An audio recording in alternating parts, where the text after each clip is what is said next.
Hello, thanks for clicking on this video. Today I'm going to be talking about basically comparing my 6 months in Boquete, Panama with my time here in the Ajijic area. And, some people wanted to know which is better, which is worse. What do you think of this? What do you think of that? So I'm going to start out with arriving in Panama. When you arrive in Panama, you'll obviously arrive at the Panama International Airport in Panama City. Now, how do you get to Boquete? Well, you can do two things. You can book a flight to David, the second largest city in Panama, and from David, you can take a bus, about a 45-minute trip to Boquete. The round-trip ticket back and forth from David starts at like $149 and goes to like $250, so there's an additional charge. I, being basically frugal, decided rather than flying to David and busing to Boquete, I would take a bus from Panama City to David and catch another bus to Boquete. I did that for two reasons. One, the ticket was $15, I think. And two, I wanted to see some of the Panamanian countryside, see where I'm living now. So I took the bus to David, transferred to another bus to Boquete, and there I was. I posted a video of the house that I stayed in Boquete. Actually, it's a second house. The first place I rented on sight unseen, and it was horrible. And I got out of there after 3 weeks. I was supposed to have a 6-month contract down there, but I just couldn't stand it, and I got the hell out of there. Luckily, this other house, Casablanca was the name of it, was owned by an American couple, and I was able to get into that house. It was 2 bedrooms, 2 bath, kitchen, one large room with a sitting area and a dining room area. And I paid $695 a month for that, including internet and electric. The only thing I had to pay out of pocket would be like gas. They had like 10-pound gas canisters there that you would lug to the grocery store and swap them out with the full one. That cost like $6, and they last me an easy month. So, $700, and I'm in that 2-bedroom. Well, compare that now to the 2-bedroom I'm here in San Antonio, just outside of Ajijic. I've got 4 bedrooms.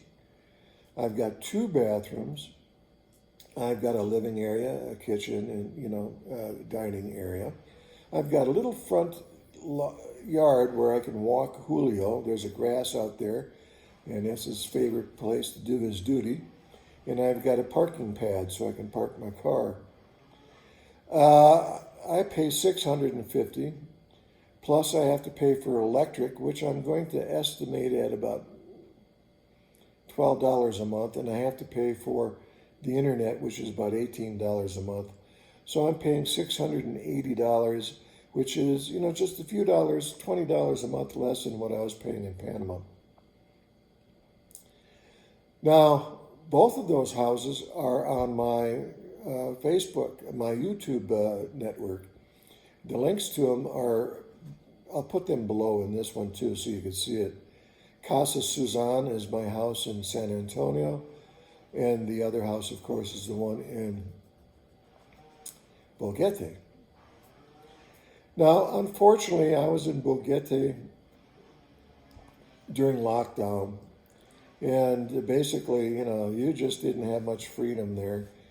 I could leave my house for 2 hours on a Tuesday. I could leave my house for another 2 hours on a Thursday to go grocery shopping. And the other time, I was under house arrest, I guess you'd call it.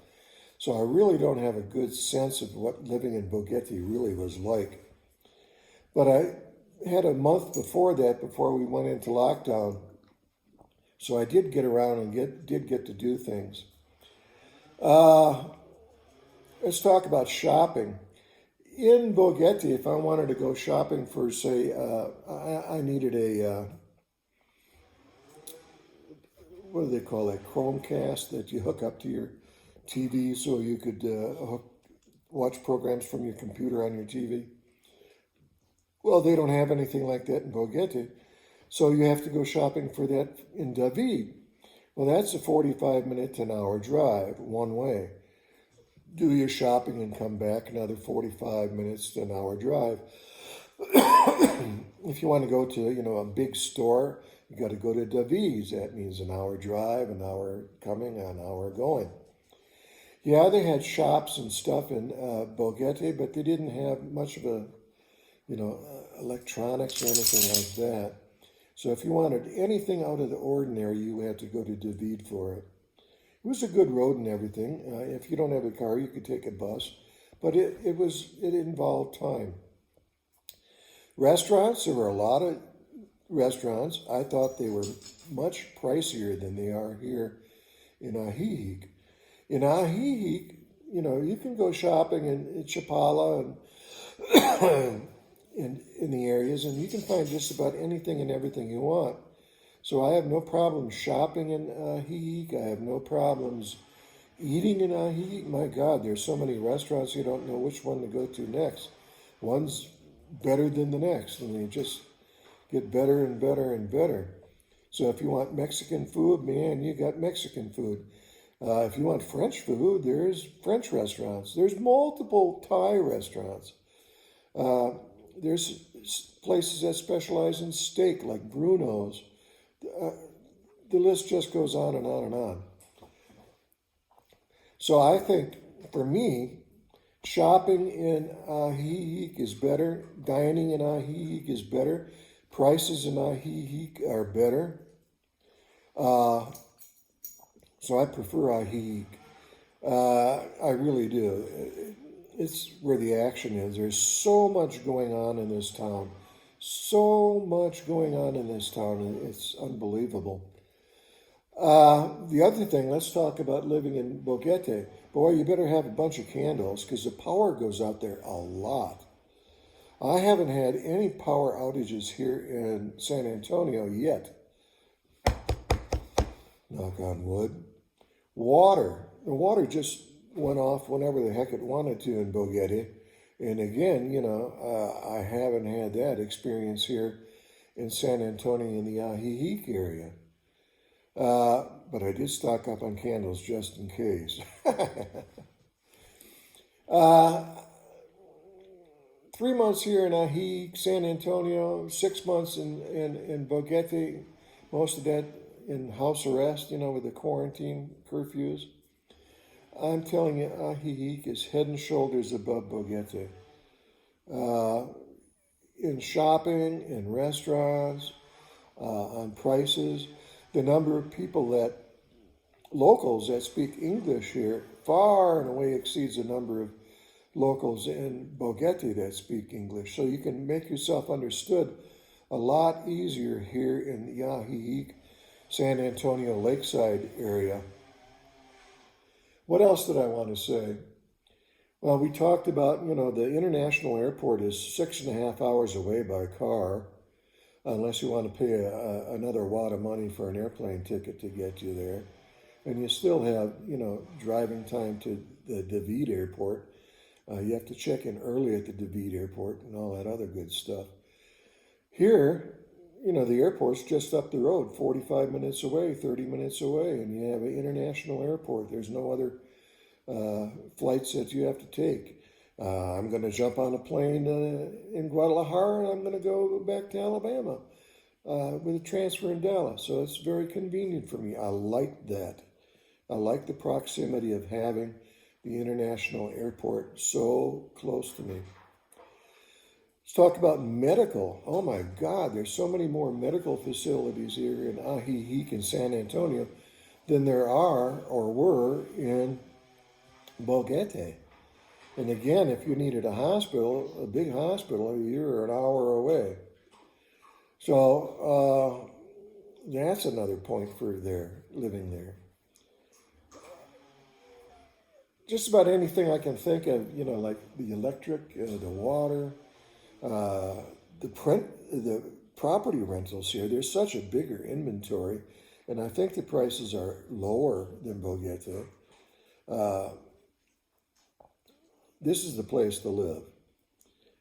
And again, Ajijic, and that main plaza, that's where the action is. There's so much activity going on there, and you combine that with the Lake Chapala Society, there's so much going on at the LCS, cooking classes, cultural classes, art classes, Spanish language classes, you name it. There's just so much going on.